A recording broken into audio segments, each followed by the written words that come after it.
Skeletal human remains were found inside the Myakkahatchee Creek Environmental Park on Wednesday, near where a backpack and a notebook believed to have been Brian Laundrie's were found earlier in the day.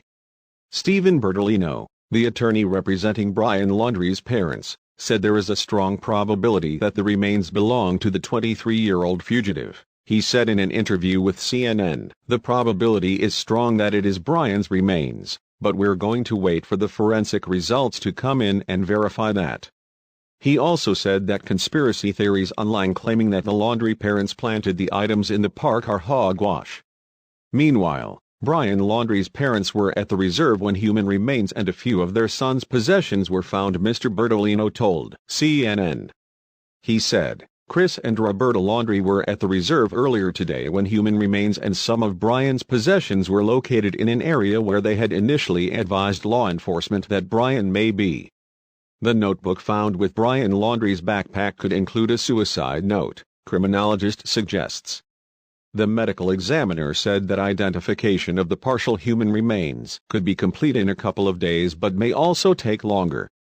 Shortly after an FBI press conference announcing the findings, protesters began chanting "Justice for Gabby."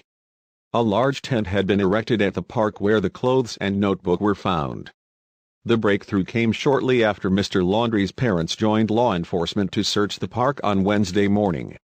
As police work to determine if the skeletal human remains found near the Carlton Reserve are those of Brian Laundrie, many wonder what will happen to the Gabby Petito case in the event her boyfriend has been found dead.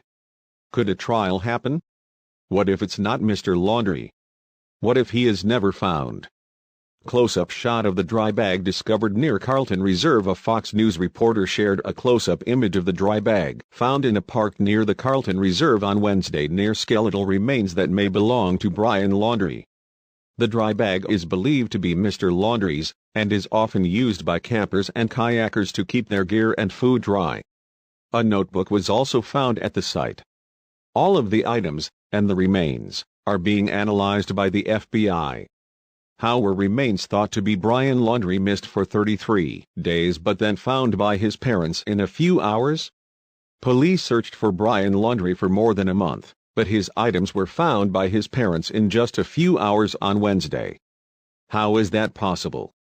I have been following this case from the beginning, and as I remember it, the abandoned Mustang car of Brian Laundrie was found at the reserve literally yards from where the remains were found, where the car was issued a ticket. At that point the reserve was quite dry because this was before the rains came and flooded the area. I'm also quite certain that the police would have started their search in that general area. I understand that it's a massive place and very difficult to search with snakes and alligators hiding in the long grass and bushes, but they were searching the area near where the Mustang was parked over and over. It's like they became obsessed with this one area. Or did they know something they weren't telling us? Drones, sniffer dogs, cadaver dogs, officers on foot and officers in swamp vehicles were searching, yet they missed him. The strangest thing about this case is how come they found him on the same day his mom and dad showed up to help look. Bad timing or good timing? The FBI couldn't help but make excuses up for not finding him till now. Don't get me wrong, I think the police and FBI do an amazing job, normally, but they messed up the search a bit. Let's hope they redeem themselves by discovering what really happened and then letting the world know.